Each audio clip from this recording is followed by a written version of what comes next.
más a nuestro apartado Flores y Plantas, apartado que hacemos conjuntamente junto al vivero municipal Pinares de Torremolinos. Nos encontramos con su técnico municipal, José Ramón, buenos días. ¿Qué tal? Buenos días, Rosa.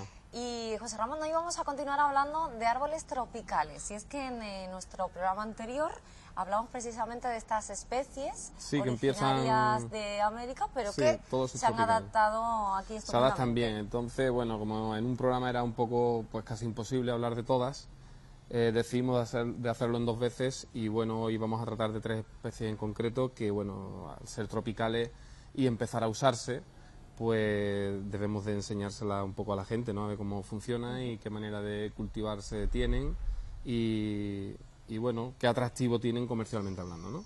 Son desconocidas, pero sí que es verdad que de aquí a hace unos años sí se están viendo muchísimos sitios, ¿no? Efectivamente, y por eso es el interés que tiene la gente, pues fundamentalmente, y nosotros en mostrárselas para que, bueno, empiecen a conocer de qué especie estamos hablando. Casi todas ellas pues no tienen un porte muy agresivo, por lo tanto al cultivo de huertos se adaptan muy bien. Y hay que tener en cuenta que, como todo cultivo tropical, subtropical, en nuestra zona, en la zona costera de Málaga, pues se dan bastante bien. Hay que tener en cuenta que nuestro clima de invierno es bastante bondadoso con todas las especies y por eso pues las de clima subtropical se adaptan también a lo nuestro, ¿no?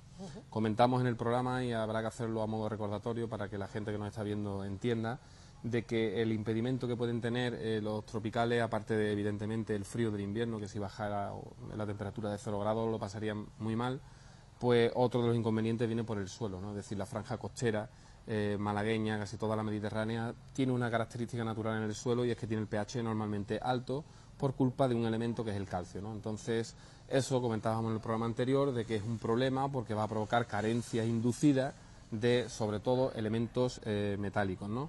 Microelementos. ¿Esto a qué se debe? Pues se debe a que en condiciones de pH alto, como son las que estamos comentando, esos elementos lo que hacen es estar en estado sólido, y ya sabe nuestro público que en estado sólido en la planta no entra absolutamente nada. Todo lo que entra diluido en agua, y en condiciones de pH alcalino, pues evidentemente no.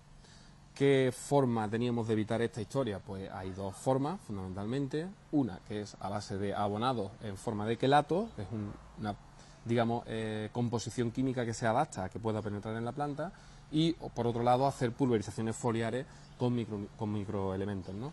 Entonces, ambos métodos evidentemente son distintos. La ventaja que tiene el abonado con quelato con respecto del abonado foliar es que está evitando el problema antes de que ocurra. El abonado vía foliar es cuando ya te estás dando cuenta en el estado, en la sintomatología que presenta la planta, que normalmente lo notamos por una amarillez total del limbo, ¿no? De la hoja. Entonces, casi que deberíamos de decantarnos por la primera opción y hacer un abonado de plantación a base de quelato, ¿vale? Entonces, de esa manera, hierro, manganeso, cobre, pues todos estos elementos nutrientes que son necesarios para la planta, como el nitrógeno, el fósforo y el potasio, pero en menos cantidad, lo tendríamos cubierto, ¿vale? Ese es el único inciso a nivel edáfico, es decir, a nivel de suelo, que la gente que pues tiene una parcela a lo mejor pequeña de 1000 metros y tiene mangos, o tiene macadamias, o tiene papayas, pues puede evitar de esa manera el que tenga un problema con el cultivo, ¿de acuerdo?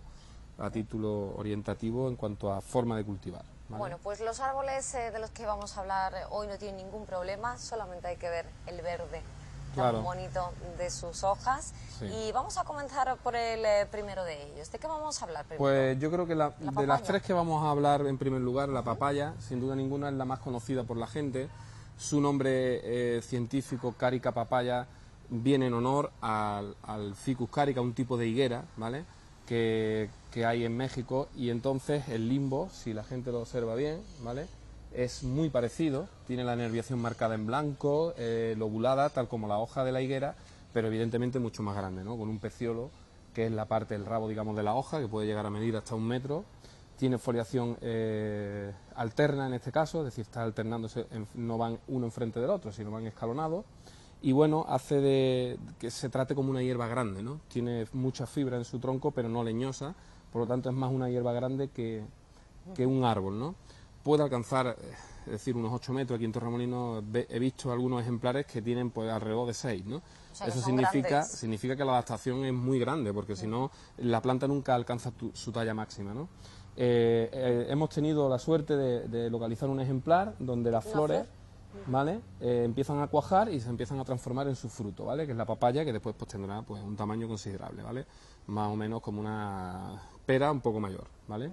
Entonces, de la papaya, ¿qué podemos decir? Pues raíces superficiales, como casi todos los frutos tropicales. Y a nivel curioso, podemos darle un dato a la gente, y es que tiene un látex, cuando tú desprendes una hoja, suelta un látex, una savia, con una enzima que contiene, que se llama pues papeína, ¿no? Y la papeína es utilizada como en la medicina popular, allí en Panamá, pues por ejemplo, para quitar verrugas, ¿vale? Fíjate, es decir, todas tienen su parte farmacológica, ¿vale? Hay que tener en cuenta que la farmacología pues está basada fundamentalmente en las plantas, ¿no?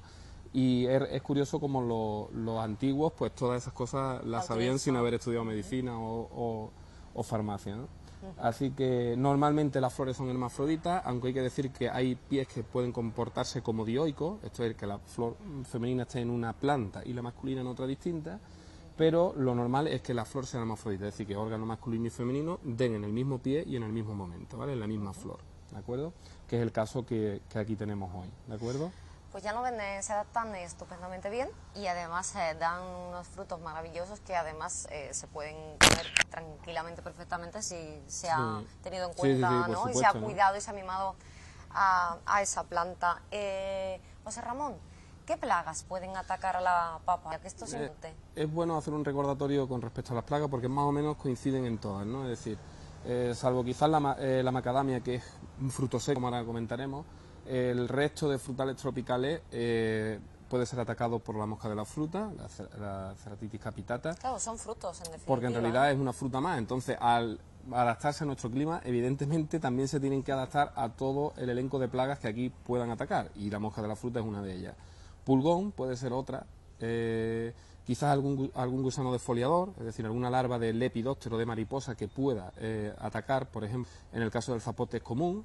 Entonces habrá que estar atentos con materias activas que controlen por una parte larvas y por otra parte mosca de la fruta, ¿no? Entonces, ante cualquier inconveniente, pues ya sabe la gente que puede venir aquí, que lo asesoraremos en cuanto a qué materia activa y sobre todo bajo qué criterios hay que utilizarlas, ¿no? Porque volvemos a recordar que si son fuertes, la gente tiene que utilizar materias activas más potentes, para lo cual hay que tener una formación y no puede darse el tratamiento por cualquier persona. Por lo tanto, hay que dejarlo en manos de profesionales. Efectivamente, habrá que asesorarse y aquí pues lo podemos hacer perfectamente, ¿no?